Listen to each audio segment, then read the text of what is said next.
Good afternoon, ladies and gentlemen.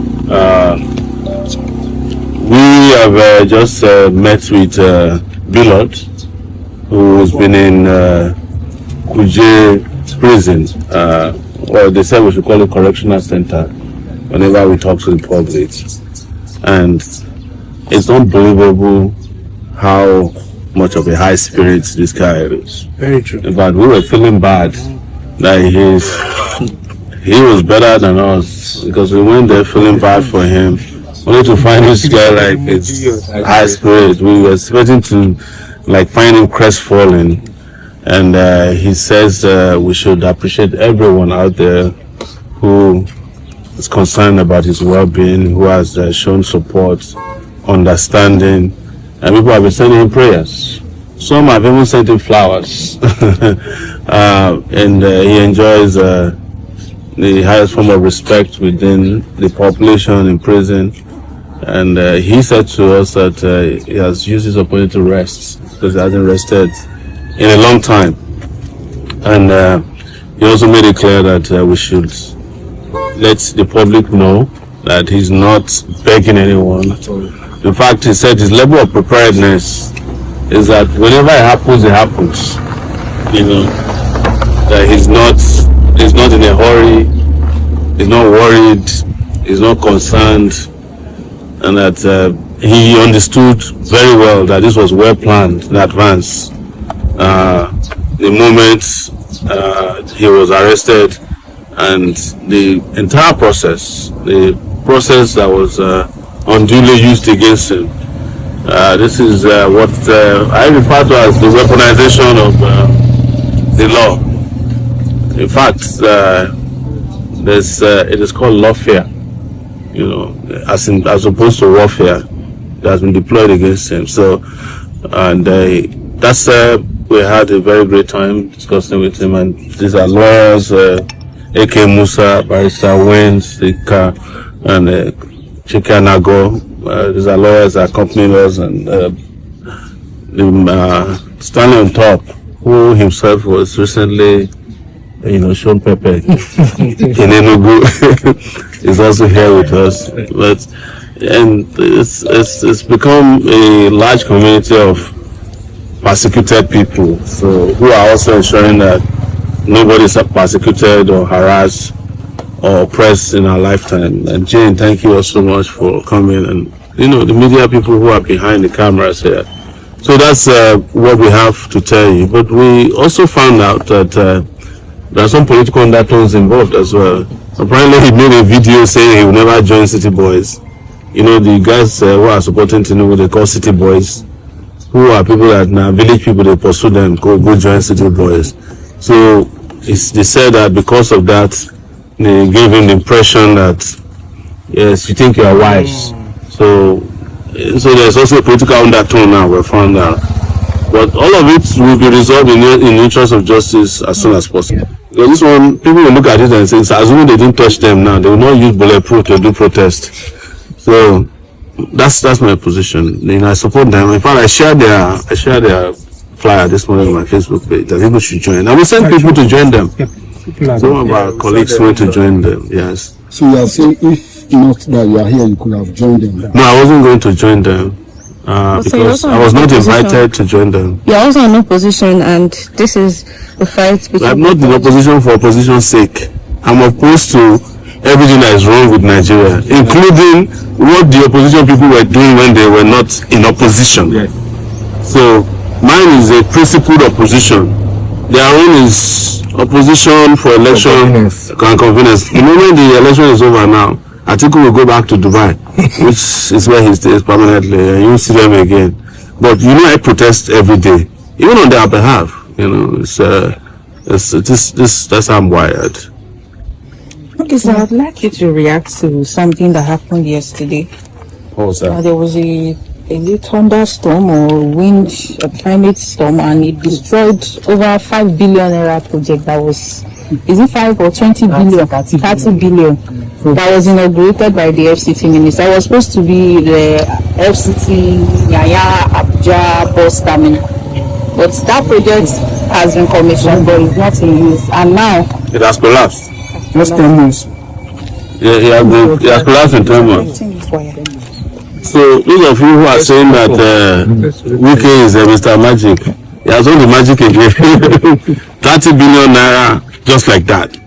Just like that. Just like that, just like that, just like that, just like that. That's what Fela used to say. You know, these are people who are bereft of ideas. They are thieves. Wike came to steal land in Abuja, not to build Abuja. And Tinubu.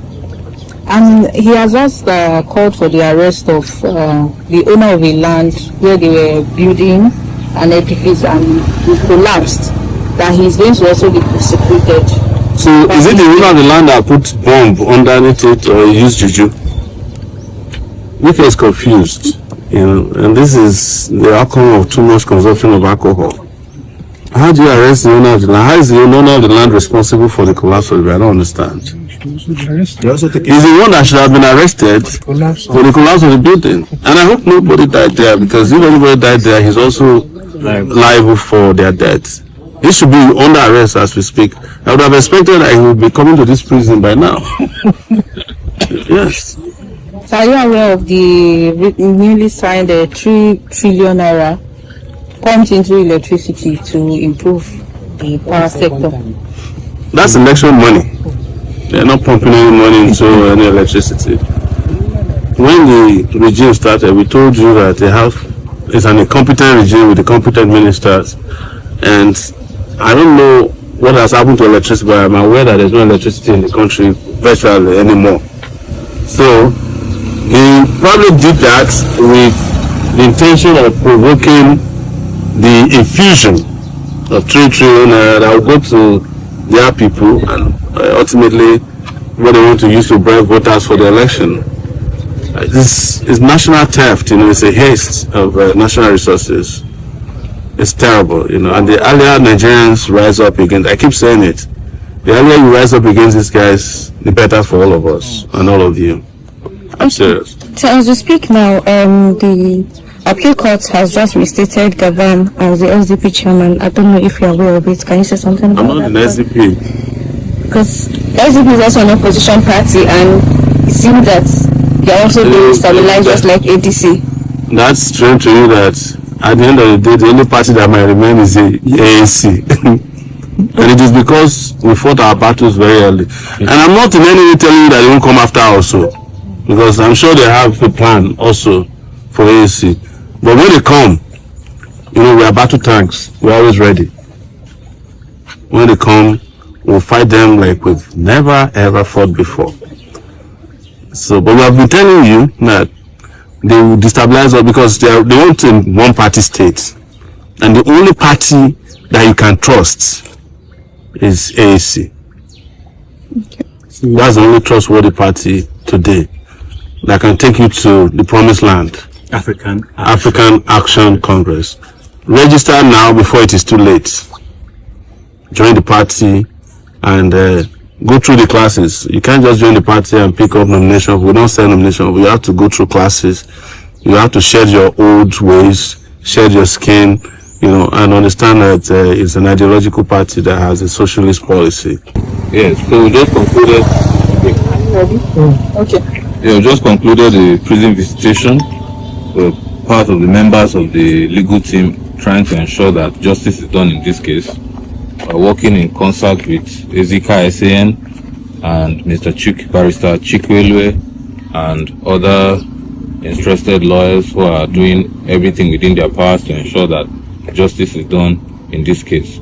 Like Baba has already transmitted, Billon is very grateful to everybody who is lending their voice to this issue. But our stance is very clear that this institution and apparatus are not meant to use to satisfy personal grudges and personal vendetta.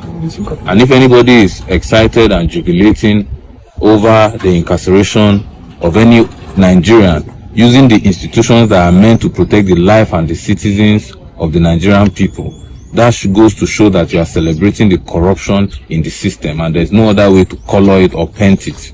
And what bothers me so much as a lawyer is that if we continue to engage the judiciary to do these kind of things, it will undermine the integrity and the confidence that the Nigerian people can repose in the judiciary over time. As it is now, many Nigerians have lost confidence in the institution, and this further deepens the lack of trust that Nigerians would have in the court. And so at any day or time we cannot encourage. And so many people have said that it is the office of the Inspector General of Police that is prosecuting. As much as that is true, that is the procedure and that is the law. That if anybody intends to institute a criminal action, it's still the state and the police that will prosecute, or other agencies that will prosecute. That's undertaking the mandate of the law, the dictates of the law. That is what it's supposed to be. But what we are witnessing is like the state institution undertaking the mandate of individuals, and that's what we are vehemently opposed to.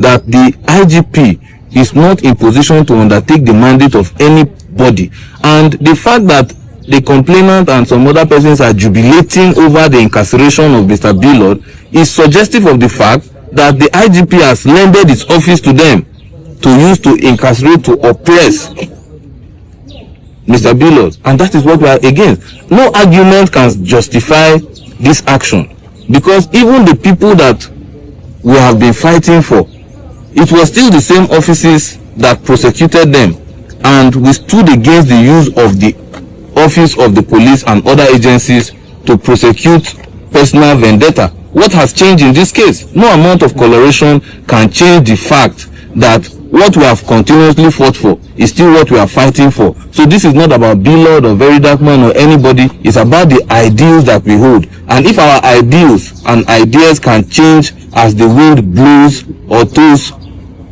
forth and back, it means that our ideas are not strong enough. It is because of the strength of the ideology that we have that we are here, that